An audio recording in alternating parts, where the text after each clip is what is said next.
నా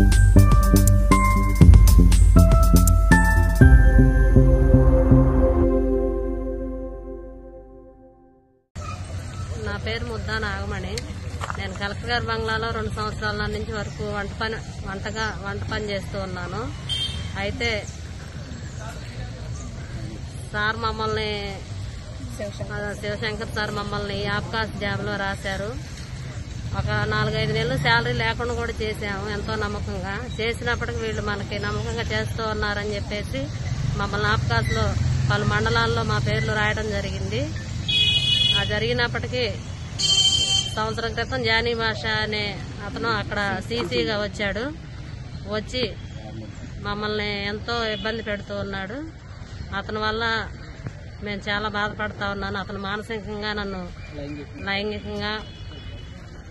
నేను కలెక్టర్ గారి బంగ్లాలో వంట చేస్తూ ఉంటాను. ఇప్పుడు గత నెల నుంచి కూడా నన్ను వర్క్ ఆపేశారు. గత 6 నెలల నుంచి నన్ను హింసించడం జరుగుతుంది. తనకు నచ్చినట్టు ఉండాలని, తనకు టీలు కాఫీలు ఆఫీస్ రూమ్కి తీసుకురమ్మని చెప్పేసి నన్ను ఎంతో ఇబ్బంది పెడుతూ, ఆ టీ కాఫీ ఇచ్చినప్పుడు నా చేయి తాగటం వల్ల చేయి పట్టుకొని లాగటం అలా ఇలా ఇబ్బందికరంగా చేస్తూ ఉన్నాడు. నీకు రూమ్ బుక్ చేశాను, నువ్వంటే నాకు ఇష్టం అని చెప్పేసి వేధిస్తూ ఉన్నాడు. అయినా ఆయనకు నేను లొంగనందువల్ల మమ్మల్ని ఉద్యోగం నుంచి తొలగించాడు. అదే బంగ్లాలో మా తమ్ముడైనటువంటి పవన్ కళ్యాణ్ కూడా పనిచేస్తూ ఉన్నాడు అటెండర్గా. చేస్తూ ఉంటే ఆ సార్ అనే మాటలన్నీ నేను తనకు చెప్పాను. తనకు చెప్పినందువల్ల సార్ని అడిగారు. సీసీ గారిని అడిగితే నాకు నచ్చినట్టు నేను చేస్తానని చెప్పేసి మాట్లాడారు. ఈ విషయం ఇలా జరిగిన విషయం ఎవరికైనా చెప్పారంటే మిమ్మల్ని ఉద్యోగం నుంచి తొలగిస్తాను, మీరు ఉద్యోగం ఎలా చేస్తారో చూస్తాను, మీ ఎంత తేలుస్తానని చెప్పేసి అన్నారు. మీరు నన్ను ఏం చేయలేరు, ఎక్కడికి పోయినా కానీ నాకు సపోర్ట్ ఉందని చెప్పేసి మాట్లాడారు. మేము ఇప్పుడు గత నెల రోజుల నుంచి ఆఫీసుల చుట్టూ తిరుగుతున్నా కానీ వాళ్ళకి అధికారులు కూడా కొంతమంది సపోర్ట్ చేస్తూ ఉన్నారు. డిఆర్ఓ సార్ వాళ్ళందరూ. ఇంకా డిఆర్ఓ సార్కి ఫిర్యాదు చేశాము.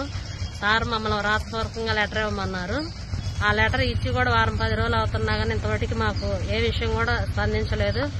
మమ్మల్ని గత నెల రోజుల నుంచి ఉద్యోగం ఆపేశారు. మాకు వచ్చే శాలరీ కూడా ఆపేశారు. నేను ఎంతో నమ్మకంగా చేస్తున్నప్పటికీ గతంలో కలెక్టర్ శివశంకర్ సార్ కూడా మాకు నమ్మకంగా చేస్తూ వర్క్లో కూడా సిన్సియర్గా చేస్తున్నాం అని చెప్పేసి మాకు అవార్డు కూడా ఇవ్వడం జరిగింది. అలా చేసి ఆ సార్ ఎప్పుడైతే ఉద్యోగపరంగా వేరే చోటకు ట్రాన్స్ఫర్ వెళ్ళిపోయారో అప్పటి నుంచి మమ్మల్ని ఉద్యోగం ఆపేసి తనకు నచ్చినట్టు మాట్లాడుతున్నారు. ఇప్పటికైనా మీరు నన్ను నమ్ముకుంటే మీ తమ్ముడికి ఇంకో శివ అని అతనికి మీకు ముగ్గురికి నేను పోస్టులు ఇస్తాను, నువ్వు ఇప్పుడైనా ఒప్పుకో, లేట్ అయింది ఏం లేదని చెప్పేసి బెదిరిస్తూ ఉన్నారు. అట్లా చేసి అందువల్ల మేము కలెక్టర్ సార్కి అదేవిధంగా ఎస్పీ మేడం గారికి ఈ విషయం తెలియపరచాలని